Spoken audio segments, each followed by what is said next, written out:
এটা লাগাইতে হবে মনে হয়।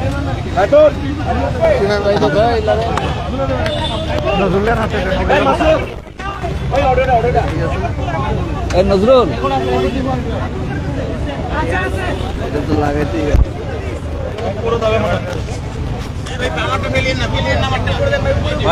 লাড়াচাড় দিয়ে দিলে পরে একটু লাগাই দেন অফিসিয়াল এটা দেন আমার কাছে একটু এখানে একটু চিবি দিলেই কি হবে সব দেওয়া আছে আমার কি ডাউন করা আছে ভাইয়া হাইলাইট করে দেন আপা একটু রেকর্ড দিতে বলেন রেকর্ড বলছি তো একটু ব্যাকওয়ার্ড একটা দাঁড়া এবার রাখতে হবে তো ভাই লাড়াতে পড়ে যাবো এগুলা লাড়াতে পড়ে যাবো ভাই বললাম ভাই এগুলা লাড়াতে পড়বে এটা নিচে দাও কারণ এই যেটা রাখতে গিয়ে ভাই দিলে হয় এই যে দুটো পড়ে গেছে ওই দিক থেকে নেন ভাই এটা আরটিভি কই দুটো পড়ছে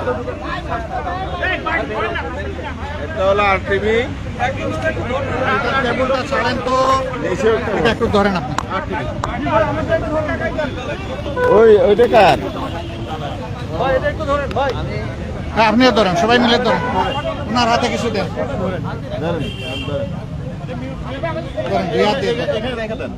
সব পড়তেছে না পড়ে যাচ্ছে বাস এখন তা যা আছে চলবে আমরা শুরু করছি ভাই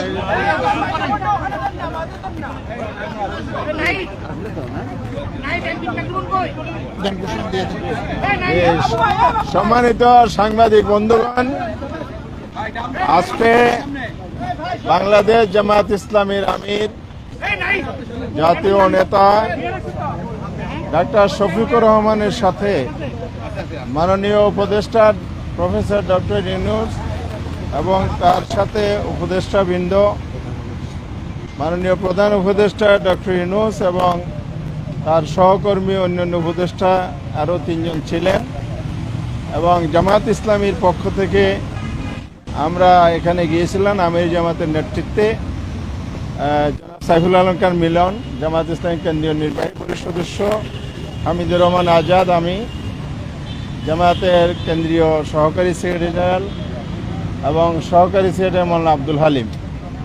আমাদের একটি ফলপ্রসূ আলোচনা এখানে হয়েছে। এ ব্যাপারে গণমাধ্যমের উদ্দেশ্যে, জাতির উদ্দেশ্যে এখন এ ব্যাপারে ব্রিফিং করছেন আমাদের সম্মানিত আমির জামাত ডাক্তার শফিকুর রহমান। আসসালামু আলাইকুম রহমতুল্লাহ।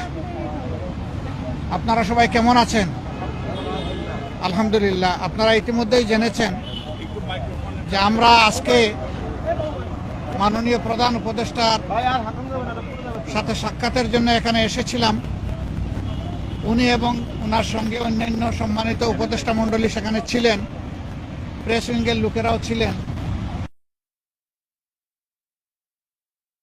কথা বলেছি আগামীতে শান্তি শৃঙ্খলার সাথে থেকে একটা কার্যকর নির্বাচনের দিকে আগাতে পারে সেই বিষয়গুলো নিয়ে আলোচনা হয়েছে এবং দেশ আমাদের সবার, জাতি ধর্ম দলমত নির্বিশেষে সবাই মিলেমিশে জাতীয় ঐক্য কীভাবে আরও সিমেন্টেড করা যায়, প্রশাসনে আরও কীভাবে গতি আনা যায়, এই সমস্ত বিষয় নিয়ে আলোচনা হয়েছে।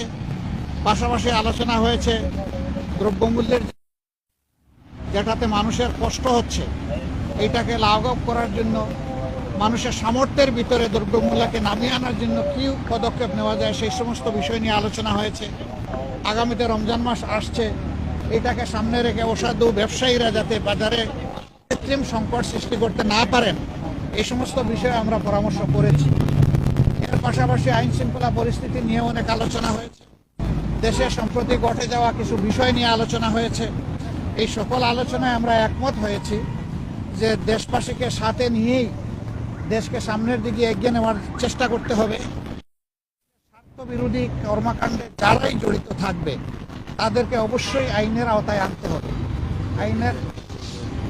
আইনের আওতায় এনে দেশকে শান্তি শৃঙ্খলা ফিরিয়ে দিতে হবে এবং এর জন্য প্রয়োজন হচ্ছে সর্বোচ্চ দল মত ধর্ম ভিন্নতা থাকবে, এটা খুব স্বাভাবিক, কিন্তু জাতীয় স্বার্থের জায়গাগুলোতে আমরা যেন সবাই একমত থাকতে পারি, ঐক্যবদ্ধ থাকতে পারি।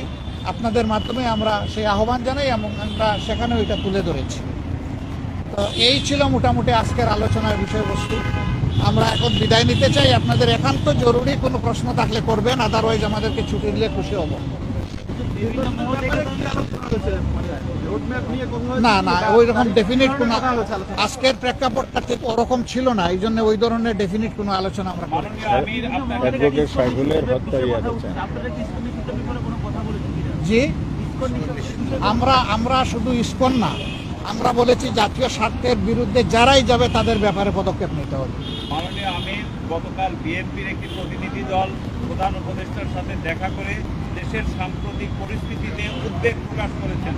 জামাতের পক্ষ থেকে কি এরকম কোনো উদ্বেগের কথা বলা হয়েছে কিনা? আর দ্বিতীয় কথা হলো যে বিএনপির পক্ষ থেকে সকল দলকে নিয়ে একটা জাতীয় ঐক্যের কথা বলা হয়েছে এবং বিএনপি বলেছে নির্বাচনের একটা রোড ম্যাপ। এই তিনটা কি আপনারা বলেছেন কিনা?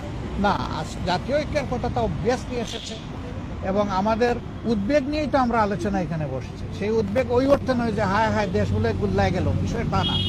বিষয় হচ্ছে আমাদের দেশের শান্তি শৃঙ্খলা কারা ধ্বংস করতে চায় তাদেরকে চিহ্নিত করতে হবে এবং ঐক্যবদ্ধভাবে এটার মোকাবেলা করতে হবে জাতি হিসাবে। যে আর কিছু নির্বাচন নিয়ে আপনাদের না, আমি বলেছি, অলরেডি বলেছি এই ব্যাপারে উত্তর। একেবারেই একমত, এখানে কোনো দ্বিমত নাই। জাতীয় ঐক্য অবশ্যই থাকতে হবে। নির্বাচন নিয়ে জামাতের বক্তব্যটা কি আসলে? না, আমাদের বক্তব্যটা আমরা পরিষ্কার করেছি যে মিনিমাম সংস্কার যেগুলো দরকার, যেমন আমাদের 41 দফা দাবি আছে সংস্কারের, কিন্তু এই সরকারের জন্য আমরা 41 দফা দেইনি। আপনাদের মাধ্যমে আমরা মাত্র 10 দফা দিয়েছি, জাতির সামনে উপস্থাপন করেছি এবং তাদেরকে আমরা হ্যান্ড ওভার দিয়েছি। আমরা চাই যে এই সংস্কারগুলো দ্রুত করা দরকার, এই সংস্কারগুলো করে যত দ্রুত সম্ভব নির্বাচন দিয়ে দেওয়া উচিত। আল্লাহ জি, ধন্যবাদ সবাইকে। এখানে আমরা শেষ করতে চাই। জি, অনেক ধন্যবাদ আপনাদের সহযোগিতা।